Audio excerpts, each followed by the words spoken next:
Perkenalkan, kami dari kelompok 7 pada mata kuliah gender dengan dosen pengampu Bapak Peter dan Bua.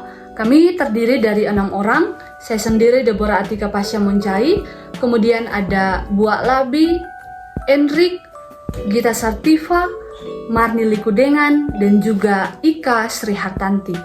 Ya, pada saat ini kami dari kelompok 7 akan membahas mengenai gender, feminisme, multikultural, dan global. Berbicara mengenai feminisme, tentu saja kita tidak akan berbicara hanya sebatas penguasaan atau penindasan manusia atas manusia atau kepada sesamanya.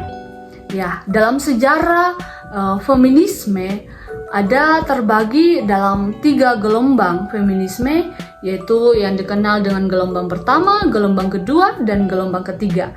Nah, dalam gelombang ketiga inilah yang kemudian mencakup feminisme multikultural dan global yang akan menjadi topik pembahasan kita pada saat ini. Feminisme gelombang ketiga atau feminisme post-feminisme merupakan bentuk feminisme yang sudah meninggalkan akar pemikiran terdahulunya, yaitu bagaimana perempuan merasa resah atas budaya patriarki. Ya, para feminis dunia ketiga ini menganggap ruang gerak dan sensitivitas feminisme tradisional atau feminisme sebelum feminisme dunia ketiga terlalu sempit. Katanya feminisme bukan hanya bersoal mengenai penindasan laki-laki terhadap kaum perempuan, melainkan ada sesuatu hal yang cukup besar dan penting yang belum diselesaikan oleh feminisme tradisional. Nah, maka dari pandangan itulah kemudian para pemikir feminisme dunia ketiga ini menyampaikan beberapa kekurangan dari feminisme tradisional dan harus diperbaiki oleh feminisme dunia ketiga. Yang kemudian lahirlah dan tercetuslah feminisme yang akan menjadi topik pembahasan kita saat ini, yaitu feminisme multikultural dan global. Sebenarnya masih ada feminisme lain yang ada di dunia ketiga atau gelombang ketiga. Namun dalam pembahasan kita saat ini kita akan membahas mengenai bagaimana feminisme multikultural dan global ini muncul, kemudian bagaimana pemikirannya, dan siapa saja tokoh-tokoh yang berperan dalam feminisme ini. Ya, feminisme multikultural dan global terdapat berbagai kesamaan dalam cara pandang mereka terhadap diri, yaitu diri adalah terpecah. Ya, meskipun demikian, bagi feminisme multikultural dan global, latar pecahan itu bersifat budaya rasial dan etnik daripada seksual, psikologis, dan sastrawi. Ya, terdapat kesamaan antara feminisme multikultural dan global, di mana keduanya menentang esensialisme perempuan, yaitu pandangan bahwa gagasan tentang perempuan ada sebagai bentuk platonik yang seolah-olah setiap perempuan dengan darah dan daging dapat sesuai dalam kategori itu. Kedua pandangan feminisme ini juga menafsirkan kaufisme perempuan, yaitu kecenderungan dari segelintir perempuan yang diuntungkan karena ras atau kelas mereka, misalnya untuk berbicara atas nama perempuan lain. Ya, selain dari persamaan, terdapat juga beberapa perbedaan besar yang membedakan kedua feminisme ini. Feminisme multikultural didasarkan pada pandangan bahwa bahkan di dalam satu negara, Amerika Serikat misalnya, semua perempuan tidak diciptakan atau dikonstruksi secara setara, bergantung kepada ras dan juga kelas dan juga kecenderungan seksual, usia dan juga agama, serta bagaimana pencapaian pendidikan, pekerjaan, status perkawinan, kondisi kesehatan, dan sebagainya. Ya, setiap perempuan di Amerika Serikat akan mengalami opresi terhadap mereka sebagai seorang perempuan Amerika Serikat secara berbeda pula. Nah, memperkarya pandangan feminis multikultural, feminis global, dia lebih jauh menekankan bahwa bergantung kepada apakah seorang perempuan warga negara dunia ke-1 atau dunia ketiga, negara industri maju atau negara berkembang, negara yang menjajah atau dijajah, akan mengalami opresi yang dialaminya secara berbeda. Ya, untuk lebih dalam lagi, kita akan masuk dalam pembahasan yang selanjutnya, yaitu bagaimana feminisme multikultural dan global ini muncul, bagaimana pemikiran-pemikirannya, kemudian siapa-siapa saja tokoh yang terlibat di dalamnya. Ya, penjelasan selanjutnya akan dijelaskan oleh rekan saya. Halo, saya Marlili Kudengen. Di sini saya akan melanjutkan penjelasan dari rekan saya. Di sini saya akan menjelaskan tentang apa itu feminisme multikultural. Nah, multikultural adalah ideologi keberagaman budaya yang berada dalam satu ranah, yang dalam perjalanannya kehidupan yang rukun dan saling melengkapi satu dengan yang lain. Multikultural menyenangi dan mendorong agar kultur yang sedang berlangsung dalam satu ranah tersebut tidak saling mengucilkan atau tak acuh. Nah, multikultural ini mendorong untuk saling peduli dan saling menghargai perbedaan, entah itu ras, etnis, dan warna kulit misalnya. Nah, awal mula feminisme multikultural berhubungan dengan pemikiran multikultural, yaitu suatu ideologi yang mendukung keberagaman yang saat ini sangat diminati di Amerika Serikat. Kesatuan adalah tujuan dari generasi sebelumnya yang menyebutkan bahwa Amerika Serikat merepresentasi ide e pluribus, umum, yakni berbeda tapi tetap satu. Nah, feminisme secara konsisten senantiasa memperjuangkan kesetaraan gender, yakni posisi dan peran yang sama antara laki-laki dan perempuan yang tidak ditentukan oleh bias gender. Sesungguhnya feminisme sedang mencoba membawa perubahan pada kultur patriarki yang monolitik dan dengan demikian merupakan komponen dari agenda multikultural yang marak di segala aspek. Selanjutnya, feminisme multikultural lahir karena pemikiran feminis yang sudah ada tidak mengakomodasi seluruh realitas keperempuan. Dalam negara yang sama, perempuan tidak dikonstruksikan secara sama. Nah, feminisme multikultural biasa didefinisi sebagai gerakan sosial intelektual yang mempromosikan nilai-nilai keberagaman sebagai suatu prinsip dasar. Multikulturalisme menuntut bahwa semua kelompok kebudayaan harus diperlakukan dengan penuh penghargaan dan sebagai orang yang setara. Namun, berangkat dari pengertian hingga pergerakannya pada akhir tahun 1980-an dan sepanjang tahun 1990-an, feminisme multikultural menghadapi banyak kritikan. Dalam awal mulanya, feminisme multikultural lebih membahas bagaimana kehidupan perempuan di Amerika Serikat, seperti bagaimana perempuan berkulit hitam khususnya mengalami opresif dari perempuan berkulit putih. Inilah penolakan-penolakan yang dilakukan oleh para feminis, di mana mereka menuntut agar adanya kesetaraan dalam apapun ketika kasus itu masih dalam ranah keperempuanan. Nah, selanjutnya akan dijelaskan lagi oleh rekan saya. Terima kasih. Iya, sekarang kita masuk ke dalam materi feminisme global.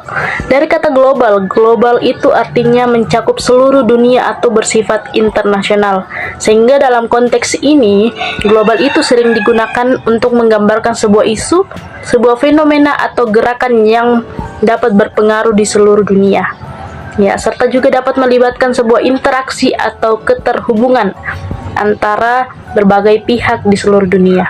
Sedangkan feminisme adalah sebuah gerakan atau pemikiran yang memperjuangkan hak-hak perempuan dan kesetaraan gender. Jadi, feminisme global mencakup pada perjuangan feminis yang melintasi batas negara, memperhatikan isu-isu yang dihadapi perempuan di belahan dunia. Feminisme global itu berfokus pada hasil kebijakan dan praktik kolonial dan nasionalisme, di mana pemerintah dan bisnis besar membagi dunia menjadi dua. Yang pertama itu dunia maju atau berpunya, dan dunia kedua itu berkembang atau tak punya. Sehingga feminisme ini menekankan bahwa opresi terhadap perempuan di satu bagian di dunia sering disebabkan oleh apa yang terjadi di dunia lain. Ya, bagi feminisme global, hal yang person dan politik adalah satu. Perbedaan bukan saja ditoleransi, tetapi juga harus dilihat sebagai sumber penting dan polaritas yang memungkinkan letupan kreativitas muncul. Sehingga feminisme global ini menekankan perempuan harus memahami pemikiran perempuan lain dan percaya bahwa perempuan lain juga dapat memahami pemikirannya. Jadi mereka harus saling ketergantungan, bahwa mereka ini harus saling memahami satu sama dengan yang lain.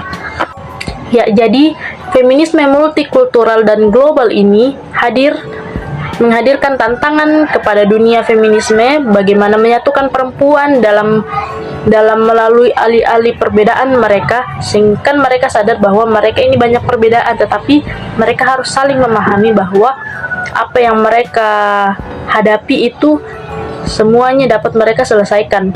Sehingga secara umum feminisme multikultural dan global telah menawarkan dua cara kepada perempuan untuk mencapai kesatuan dalam keberagaman. Pada prinsipnya, perempuan mencari hal yang sama, yaitu dalam diri mereka atau identitas mereka dan kebebasan menjadi diri sendiri. Terus feminisme global dan multikultural menuntut setiap perempuan di dunia harus dapat membayangkan bagaimana kehidupan perempuan lain dan belajar untuk bersikap toleransi atas perbedaan. Ya, saya akan menjelaskan mengenai tokoh-tokoh feminisme multikultural dan global. Ada 4 tokoh, saya akan menjelaskan 2 tokoh, dan nanti teman saya akan menjelaskan 2 tokoh yang lainnya. Yang pertama adalah Elizabeth Spelman. Elizabeth Spelman ini adalah filsuf Amerika. Dia memiliki teori yang namanya analisis kritis terhadap penyimpangan-penyimpangan yang terjadi kepada hukum, kepada ras, dan kepada kekuasaan. Fokus penelitian Spelman adalah mengenai emosi. Emosi yang dimaksudkan oleh Spelman adalah emosi manusia karena adanya penyimpangan terhadap hukum, adanya penyimpangan ras, dan adanya penyimpangan kepada kekuasaan.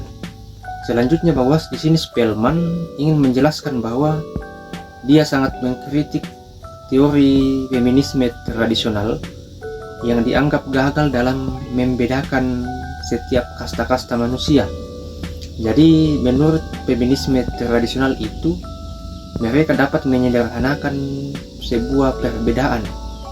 Tetapi Spelman di sini membantah hal itu dengan mengatakan bahwa mengenai ras, kulit hitam dan kulit putih itu, maupun kekayaan setiap manusia, maupun setiap perbedaan yang ada pada manusia itu tidak dapat kita hilangkan atau kita hiraukan. Di sini Spelman ingin mengatakan bahwa mengenai feminisme tradisional itu mengatakan bahwa tidak ada perbedaan, melainkan hanya ada kesamaan antara manusia supaya menggapai yang namanya teologi feminisme yang sebenarnya, yaitu menghilangkan penindasan kepada perempuan. Jadi tradisional itu ingin menjelaskan bahwa tidak ada manusia yang lebih di atas pun tidak ada yang lebih di bawah daripada yang lainnya. Sedangkan paham Spelman ialah perbedaan itu tidak dapat ditiadakan. Ketika perbedaan itu dapat ditiadakan, maka kesamaan mengenai manusia pun dapat ditiadakan. Jadi Spelman ini adalah pengkritik feminisme tradisional. Kita lanjut kepada pandangan yang kedua, ahli yang kedua mengenai Audre Lorde, seorang yang sosialis feminis. Dia adalah kaum LGBT, dia lesbian kulit hitam, dan dia memiliki perbedaan dengan suaminya. Suaminya kulit putih sedangkan dia kulit hitam. Secara fisik atau secara rasnya itu berbeda. Jadi dalam pemahamannya, Lorde ini mengemukakan bahwa dia mengalami diskriminasi sebab dia mesti membedah salah satu organ vitalnya dulu, kemudian dia bisa mendapatkan hubungan yang baik dengan temannya untuk menggapai sebuah tujuan yang sama. Jadi mengenai aspek-aspek yang ingin disampaikan oleh Lorde, di sini ia ingin menjelaskan bahwa dalam menilai sebuah aspek orang lain atau menilai ciri khas orang lain, itu bermakna seolah-olah seseorang itu dapat menyelesaikan masalah dengan sederhana dengan memakai definisi mengenai orang lain itu. Menyelesaikan masalah apa? Ya tentunya banyak hal yang bisa diselesaikan dengan itu. Seperti rasisme. Rasisme itu ingin menyatukan suatu ras yang lebih unggul dengan ras yang lainnya. Atau seksisme, mengenai diskriminasi kepada jenis kelamin. Atau klasisme, diskriminasi pada kelas sosial yang di bawah. Atau homofobia. Homofobia itu adalah benci atau fanatik kepada kaum LGBT. Atau mungkin ableisme, mengenai diskriminasi pada penyandang disabilitas. Dan di sini semuanya itu yang mau dilawan, menggunakan sebuah definisi yang diarahkan kepada one person atau satu manusia.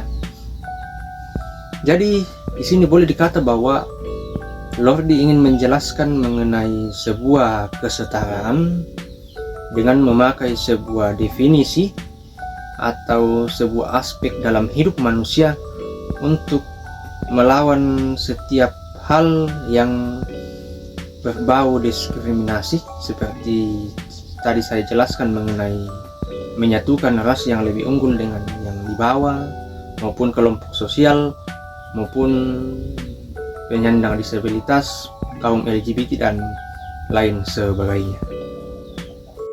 Patricia Hill Collins berargumentasi bahwa perempuan di Amerika Serikat melakukan tindakan pemisahan atau pengelompokan dan disusun sejalan dengan 3 dimensi. Yang pertama, dimensi ekonomi, yang kedua, dimensi politis, yang ketiga, dimensi ideologis. Dimensi ekonomi yaitu perempuan berkulit putih termasuk hal yang sangat penting untuk memperoleh pendidikan. Dan dimensi yang kedua yaitu politis, yaitu hak yang sangat penting untuk memperoleh pendidikan yang setara. Terus yang ketiga, dimensi pemaksaan yang berlaku bagi membatasi kebebasan perempuan yang berkulit hitam. Dan Toko Omelet menekankan bahwa seksimen di dalam komunitas kulit hitam harus dilawan. Ini merupakan komentar setelah Omelet melakukan analisis terhadap kasus penjogian di Central Park. Pada dasarnya, laki-laki berkulit hitam berkehidupan miskin. Patriarki bukan hanya sebutan untuk laki-laki yang berkuasa pada perempuan, namun kasus pada saat Omelet berkomentar itu bisa saja patriarki memperluas pengertiannya menjadi laki-laki berkuasa di atas laki-laki berdasarkan warna kulit. Shalom, saya Kasiartanti. Saya akan menjelaskan bagaimana proses perkembangan feminisme multikultural. Seperti yang diketahui bersama bahwa feminisme multikultural ini berbicara tentang bagaimana budaya atau kultur di setiap wilayah. Oleh karena itu perkembangan itu sangat cepat tergantung dari budaya yang ada di wilayah tersebut. Misalnya di wilayah Korea, bagaimana feminisme multikultural ini berkembang dengan cara melihat apa kebutuhan dan seperti apa kehidupan budaya yang ada di sana. Misalnya di setiap budaya itu memiliki di setiap wilayah itu memiliki budaya yang berbeda-beda. Misalnya standar kecantikan seorang wanita itu ditentukan oleh misalnya bentuk fisik dan cara mereka membawa diri dalam budaya tersebut. Oleh karena itu perkembangannya sangat cepat karena tergantung dari budaya yang ada dalam lingkungan mereka sendiri. Karena perkembangannya yang begitu cepat sehingga feminisme ini dapat berkembang dan masih ada untuk sampai saat ini. Standar kecantikan yang ada di setiap wilayah itu mampu membuat wanita atau perempuan merubah apa yang ada dalam diri mereka sehingga dapat dikatakan memenuhi standar yang ada di kalangan masyarakat mereka. Oleh karena itu, kesimpulan dari materi feminisme multikultural ini ialah feminisme yang muncul karena adanya perbedaan-perbedaan yang terdapat dalam setiap budaya. Oleh karena itu, feminisme ini muncul untuk memberikan pandangan kepada wanita bahwa mereka cantik dalam versi dan bentuk mereka sendiri tanpa harus melihat apa yang ada pada diri orang lain, merubah diri sendiri untuk melihat apa yang ada pada diri orang lain. Terima kasih.